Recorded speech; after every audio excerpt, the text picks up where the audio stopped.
El Hinojo es una sociedad anónima, tiene la forma de sociedad anónima, pero básicamente es una empresa familiar. Está constituida, aunque sea una reiteración, por toda mi familia. Mi mujer, mis 3 hijos y yo integramos la sociedad anónima y la familia. El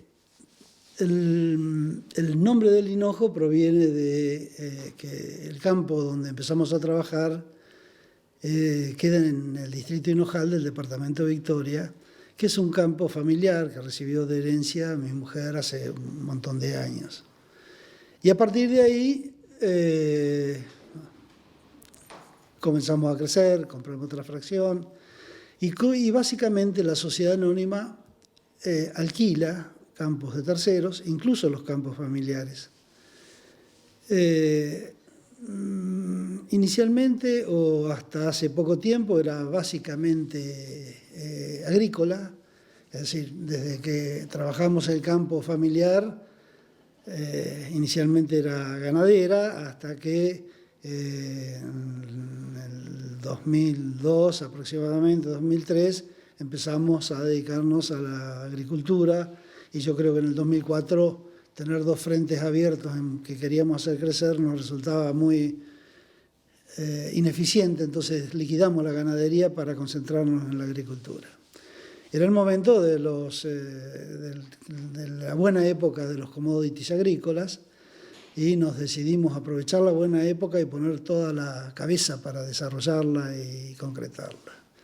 Y así empezamos a alquilar un campo y otro y otro y otro. Y hemos logrado formar una empresa agrícola que nos resultó muy interesante.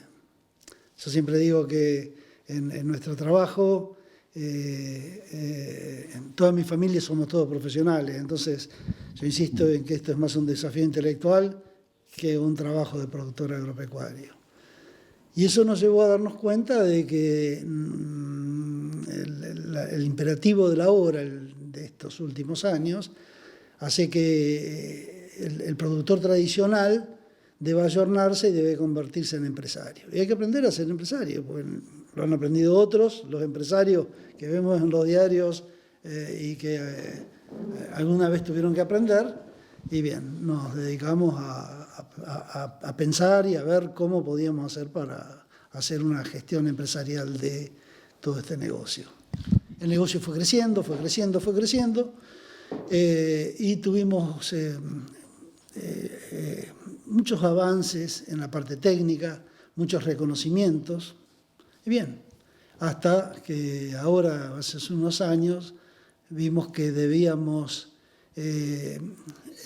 mejorar o agregar unidades de negocios y que la más importante que veíamos era la que generaba agregación de valor a lo producido. Bien, después de varios análisis de distintas opciones, nos decidimos por los cerdos y pudimos poner en marcha una granja de cerdos que, bien, nos costó construirla, por supuesto, era un negocio nuevo que no conocíamos, una producción nueva. No fue bien en la construcción de la granja, tuvimos pocos problemas. Empezamos a vender capones en abril del año pasado y a los pocos meses teníamos índices productivos muy elevados, muy buenos, o sea, le hemos puesto todas las fichas al tema de la producción de cerdos. Y está muy claro cómo ha sido todo el proceso de transformación de ser productores a empezar a manejar cuestiones administrativas, cuestiones productivas, cuestiones técnicas, cuestiones que tienen que ver con las normas de calidad, y todo eso termina transformando de productores agropecuarios a empresarios agropecuarios. Y otra muy importante, especialmente en la Argentina de estos últimos años, la financiera. Es decir, ¿dónde estaba la rentabilidad? ¿Dónde estaba, cómo iban evolucionando a través de los años los distintos niveles de rentabilidad? Una cosa era la soja de $600 y una cosa la situación actual donde tenemos estudios que la renta agrícola, el 94%, estudios firmados, ¿no es cierto?, por profesionales, el 94% de la renta agrícola está destinada al pago de los impuestos. Entonces, había que adecuarse a un escenario cambiante. Yo siempre recuerdo, lo pongo como ejemplo, que en el año 2001, antes de la crisis, la soja en Chicago no había retenciones, pero la soja en Chicago valía $120. Llegó a 600. Ahora anda entre los 300, 320, es decir, tiene una volatilidad en pocos años, en 10 años, muy grande. Entonces hay que adecuarse a ver dónde está cómo ubicar, cómo adecuar la producción a un escenario cambiante, tanto en el ámbito internacional como en el nacional, ¿no es cierto? Es un poco así. Y usted nombró la familia, ¿no es cierto?, también. Es decir, en nuestra concepción, la empresa de familia tiene una visión especial por la familia. Debe servir a la familia, debe ser el sustento y el apoyo de la familia. No debe reemplazar a la familia y debe ser gobernada por la familia. Con eso se logra una gran cosa, que es especialmente el logro de los consensos que funcionan dentro de la empresa y dentro de la familia.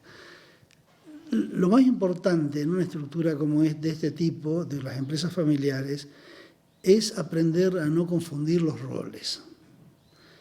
Aunque esto parezca una tontería, es muy fácil para un padre decir, yo además de jefe soy padre, o además de padre soy jefe.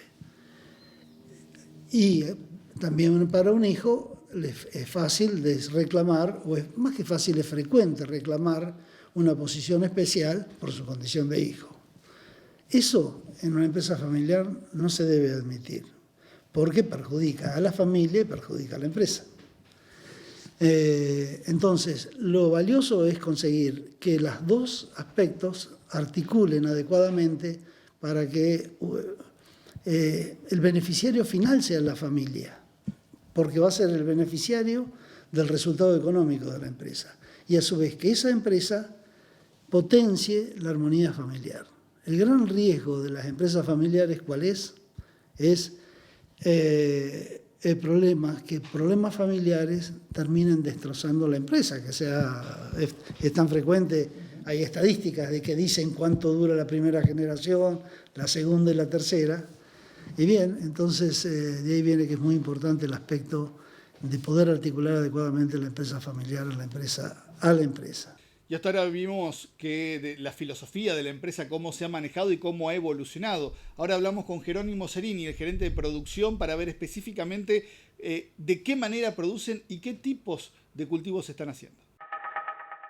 Básicamente el hinojo arrancó como una empresa puramente agrícola, aunque tuvimos un pasado que desarrollamos una actividad ganadera.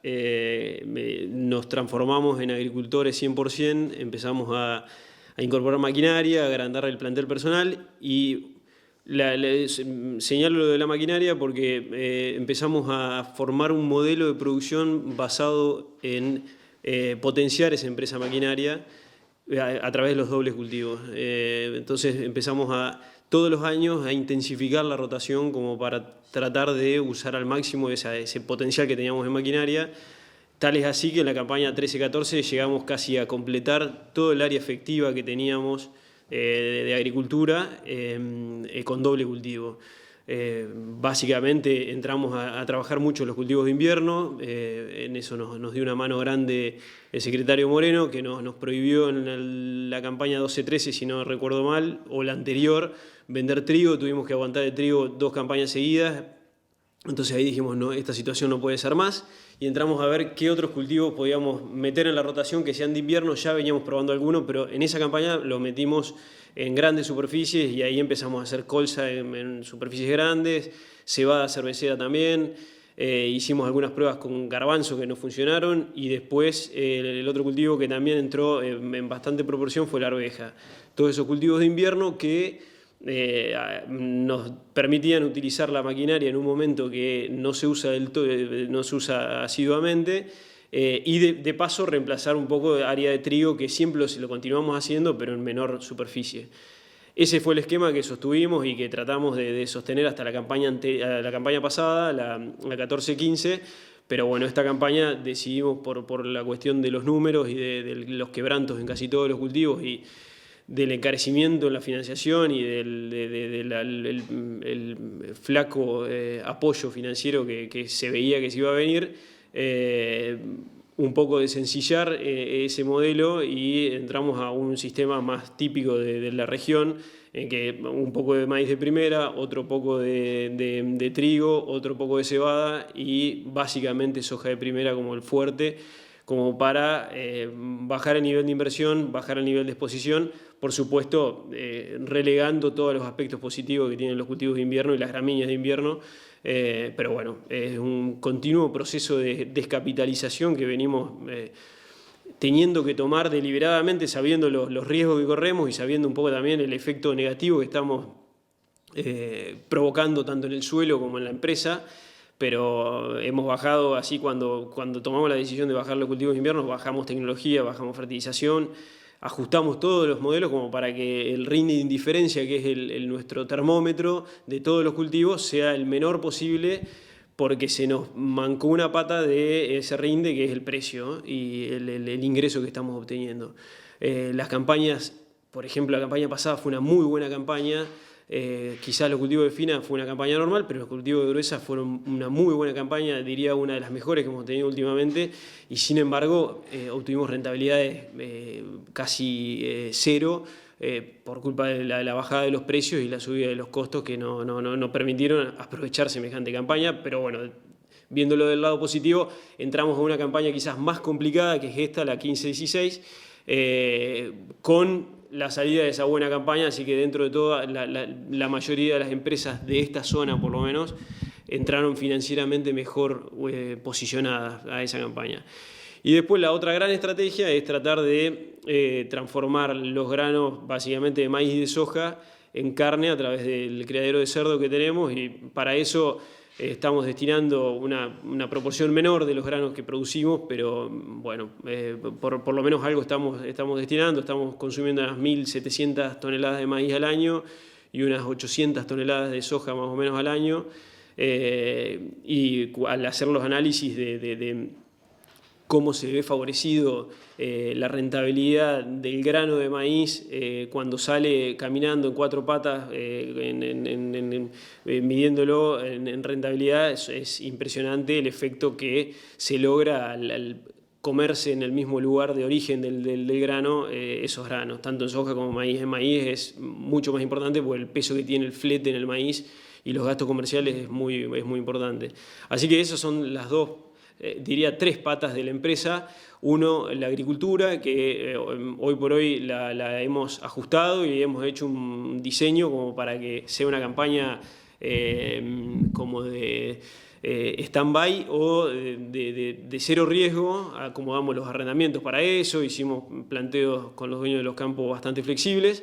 La otra pata es la maquinaria, que la seguimos sosteniendo, y la empresa maquinaria sigue siendo un fuerte nuestro, haciendo casi el 90% de las labores con maquinaria propia, que bueno, al incrementar la soja de primera quizás no sea una campaña que facture tanto la empresa maquinaria propia, pero igual la tratamos de posicionar como otra pata importante de la empresa. Y la pata nueva, que hace ya 2 años que estamos con el tema, son los cerdos, que venimos de rentabilidades muy buenas.